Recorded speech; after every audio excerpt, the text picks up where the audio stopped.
So let's go to what we have to talk about today. The first is, we are talking about Zuckerberg's rival, Elon Musk. Yes, he has taken Starlink to Kenya. Hallelujah. Thank God for that. Yeah. Who got Starlink first in Africa? I think it was Nigeria. I think so. Yeah. Nigeria got it. I mean, it's not a competition, but it is in a way. I mean, we need every win we can take right now. All right, yeah. So, but now Starlink is in Kenya. But the interesting thing about the story is, at this time when Starlink is now in Kenya, it's actually now as competition in Kenya, right? Safaricom is also launching something similar, and then it's launching it. Interestingly, it's not launching it in conjunction with Starlink's rival, like direct competitor in the US. The name is 1 second. Like I said, Emmanuel's work is hard. AST Space Mobile. Exactly. Thank you very much. All right. So the thing with this AST is they're actually doing something remarkably different from what Starlink is doing. So the normal thing with Starlink is that when you buy Starlink, you get all the gear, the router, everything, and then you connect. So you can only use Starlink when you're at home, right? Mm. But what AST is doing is they found a way for mobile phones to use satellite internet. So you stay connected via mobile, and they're actually the first company to do this, right? So it's big competition. I mean, that's basically because if you look at Africa's history when it comes to internet connection, right? It didn't really get that deep until mobile phones came in. Like, the times when we had to use dial-up connection. I don't know if people are young, so you don't know dial-up connection. Okay. I mean, that was the way internet connection worked before, right? With computers, right? But in Africa, we didn't see that much penetration until mobile phones also started connecting to internet. So I think Starlink has their work cut out for them in Kenya, right? Because I mean, if I can do normal Starlink, I can now connect to my phone, which is basically what AST is doing.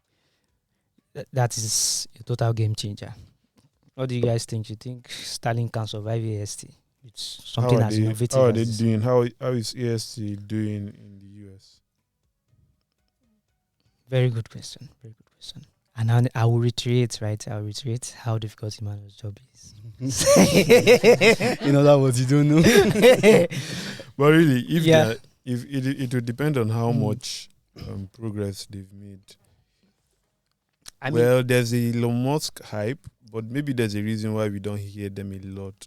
But really, if AST isn't doing like remarkably well in the US, where there are more smartphones, and there are more smartphones basically. If it's not doing very well there, then I'm not holding out hope that it would be much of a game changer in Kenya. So yes, Kenya has like really good smartphone or mobile phone penetration, but I mean, it's not like they're just competing. Does the average African care about satellite internet? We don't. What we really want is okay. Yes, it is, right. Satellite internet has a lot of potential in Africa, especially for places where they are not connected yet. They can be connected easily. But the argument now is how those people who don't have that connectivity, the thing is they can't afford Starlink.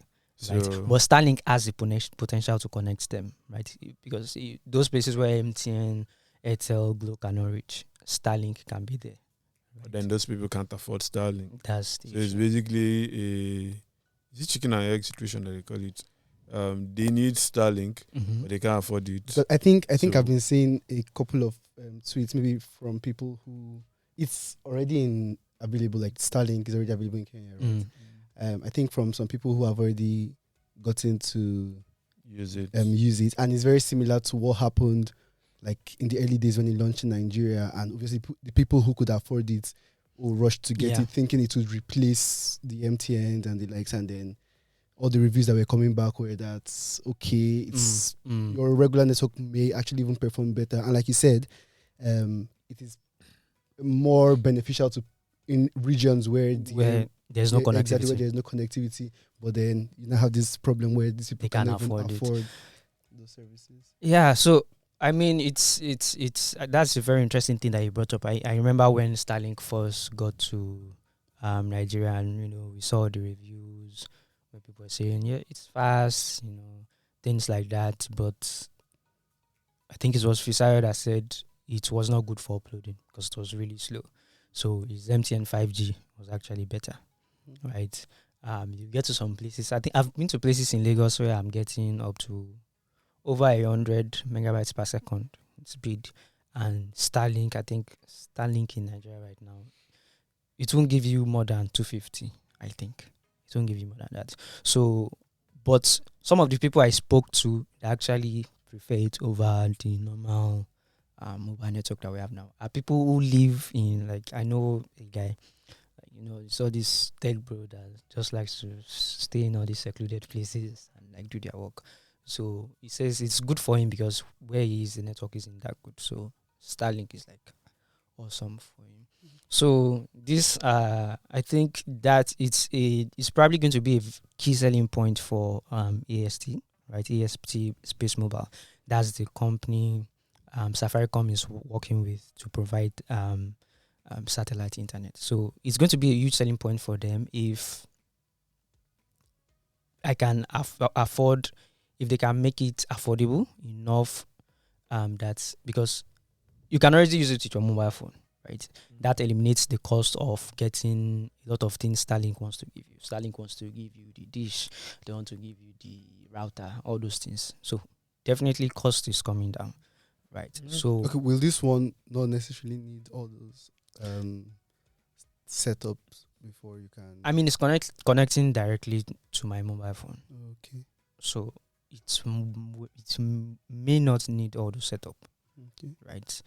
So Well, I mean, Safaricom is also a telco, and they're also yes. a telco, so they already have the experience of operating in Kenya, and I believe if they are going to be doing this, they have a plan already for getting as many users as possible. So, while cost would be an issue, it would.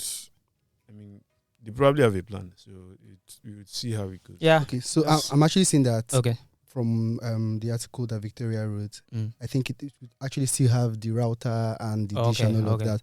But the use case I'm seeing, since it's already established who this product is beneficial to, right? So it may be a situation where maybe in a community, I don't know how many devices one of those things should be able to connect, but like maybe in those communities, maybe like a school or a hospital or something like that, they can collectively set up one of these devices that is able to connect the whole place, as opposed to individual users just trying to set it up for their personal use. So I think that's a use case that makes more sense. Yeah, definitely. And just on a final note, beyond speed, connectivity, and things like that, I mean, a lot of people have said Starlink, they don't even have like really a dedicated customer service, right? So I think competition is necessary for all those things to start falling into place. So I mean, if they start seeing competition, maybe Improve it. yeah, We'll see how it goes. yeah. Yeah. Maybe.